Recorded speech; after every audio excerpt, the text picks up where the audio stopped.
concerned about. All of these issues we're working very closely with Europol on, but let me just give you a couple of snapshot items of child sexual exploitation. And I'm sorry, this isn't necessarily the most pleasant subject to talk about, but it is a huge, huge public safety risk. There is a general estimate that about 1% of the population of any country has tendencies to pedophilia. And because we are now in a situation where the internet makes the transfer of images of the child sexual abuse much easier, obviously, we've become heavily involved in the investigation of those cases internationally. So just real quickly, we don't call this child pornography, and I'll just tell you very briefly, we call it child sexual abuse material. I'll be happy to tell you later why we changed the terminology. But for us, it's the images of children. And very often when I talk to groups, there's a belief that these are children who are maybe 16 years old, or sometimes they're actually older than 18, but made to look maybe 15 or 16.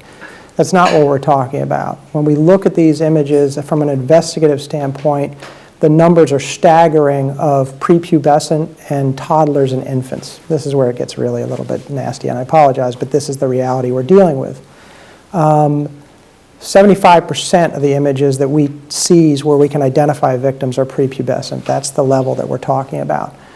Ultimately, the individuals now that are publishing these are very different than it was 20 or 30 years ago. 20, 30 years ago, there were a few publishers in the world, and they were putting this into the mails to transfer into the United States. No longer the case. It's all migrated to the internet, of course, and anyone that has a webcam is a publisher. And because of the way that this community works, you have to become a publisher if you want to receive images, and I could talk about that later. But ultimately, what we're now seeing is the mass transfer of images through social media, of course, and then also I'll talk about a little bit the dark net, which is a growing risk for us as well. Because it's international, we have to have law enforcement cooperation. And in Europe, as Ambassador was kind enough to preface, this is going really well. Working with Europol, which has an entire division set up to investigate child sexual exploitation, we are now doing cases on a massive scale, transnationally, multilaterally, to attack the networks and rings that are transferring these images. Also attack the infrastructure, because the servers could very well be in Europe, but of course images are being transmitted into the US. They're actually coming from somewhere in South America. It is that transnational that we have to have cooperative relationships.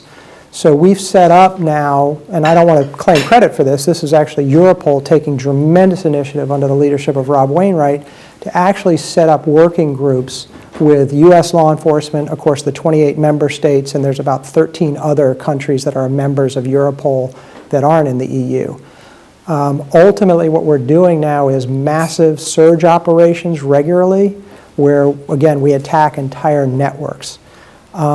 These networks not only distribute, of course, within Europe, but into the United States. And one of the things that you may be familiar with is federal law in the US requires any internet intermediary to report to an NGO the existence of CSAM, again, child sexually abusive material, on their networks. So that's if it's an email through Gmail or a Facebook posting, anything that could be CSAM, they're reporting. The NGO is the National Center for Missing and Exploited Children, which goes by the acronym NCMEC. NCMEC has advised us that in the first 3 months of this year, first 3 months of calendar 2015, they had over 1 million referrals from these internet intermediaries. And the numbers are staggering. 94% of that material is foreign-based. That is, it doesn't originate in the United States. That doesn't mean that it necessarily, well, I'll just tell you that the majority of it is European-based. Now, I want to be very clear, because the first time we talked about this with groups, they automatically jump to the conclusion that there's more pedophiles in Europe than the rest of the world. That's not the case. There's a lot of reasons for why it's not necessarily US-based, and I can go into that a little bit more later if you want through questions. But it still means that we have this issue in Europe where a US NGO is getting these referrals of pedophiles potentially in Europe. And NCMEC has no foreign arm. They have no foreign attaché offices like my office, for instance. And so my agency agreed about 5 years ago to take all of those referrals that are foreign-based and run them through our attaché networks to the governments that we believe these individuals obviously are living in.